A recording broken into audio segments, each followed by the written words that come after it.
La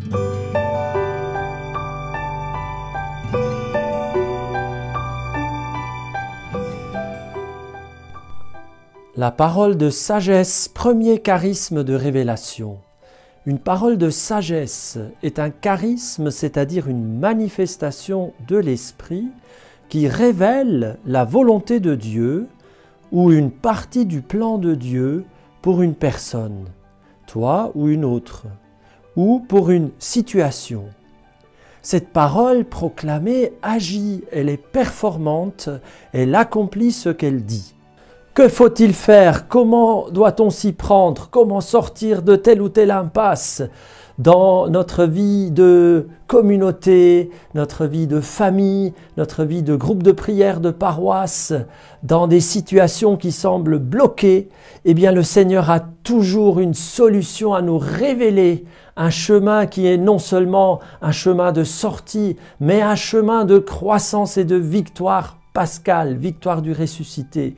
Donc, le charisme de parole de sagesse nous révèle quelque chose sur le plan, le projet de Dieu dans telle ou telle situation, pour tel ou tel groupe de personnes, pour nous-mêmes, pour une autre personne, pour en faire une opportunité d'évangélisation, de manifestation de la bonté de Dieu, de victoire de l'amour de Dieu.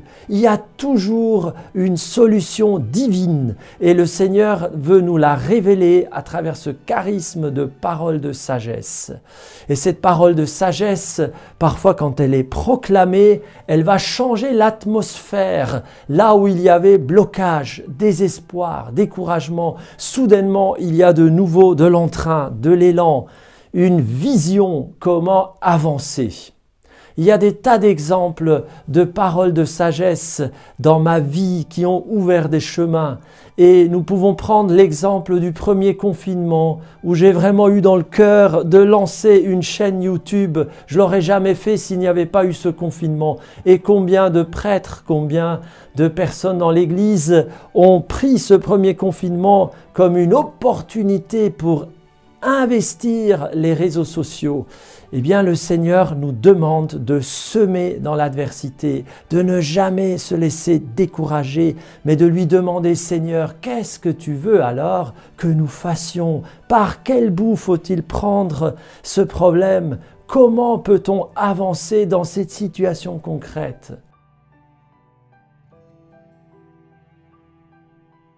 Seigneur, envoie en abondance ton Esprit Saint sur mon frère, ma sœur, pour disposer son cœur, son esprit à entendre ta parole de sagesse, à voir les idées que tu veux lui inspirer, qu'il puisse être instrument de ta sagesse pour mettre en œuvre tes projets, tes plans, pour trouver des solutions là où notre intelligence humaine n'en voit pas, pour coopérer pleinement à l'extension de ton royaume par des pas concrets dans sa vie.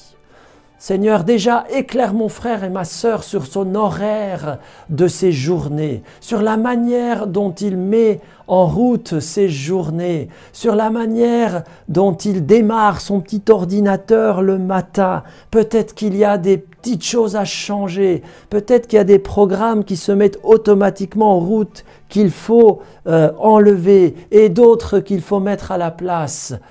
Seigneur, que la parole de Dieu soit une lumière pratique pour l'agir de mon frère, de ma sœur. Voilà, viens Esprit Saint, viens éclairer, viens illuminer, viens conduire, viens ouvrir l'esprit de mon frère, de ma sœur à tes lumières pratiques pour qu'il puisse vivre dans l'onction et agir sous la conduite du Saint-Esprit pour lui-même, pour son entourage, pour l'avancée de ton royaume, pour ta plus grande gloire. Merci Seigneur de déverser ce charisme de parole de sagesse largement dans ton Église, sur les pasteurs, sur les responsables de groupes de prière, sur les membres de groupes de prière, sur les membres de nos paroisses, sur tous les baptisés, Seigneur. Que ta sagesse nous anime, que ta sagesse nous conduise sur les gras pâturages, là où il y a de la fécondité, là où il y a de l'amour, là où il y a de la croissance spirituelle, là où il y a des choses nouvelles que nous ne connaissons pas encore, mais que tu prépares pour nous, que tu as préparées pour nous, pour que nous les accomplissions, que nous les vivions et que nous soyons dans la paix et dans la joie de l'Esprit Saint. Amen.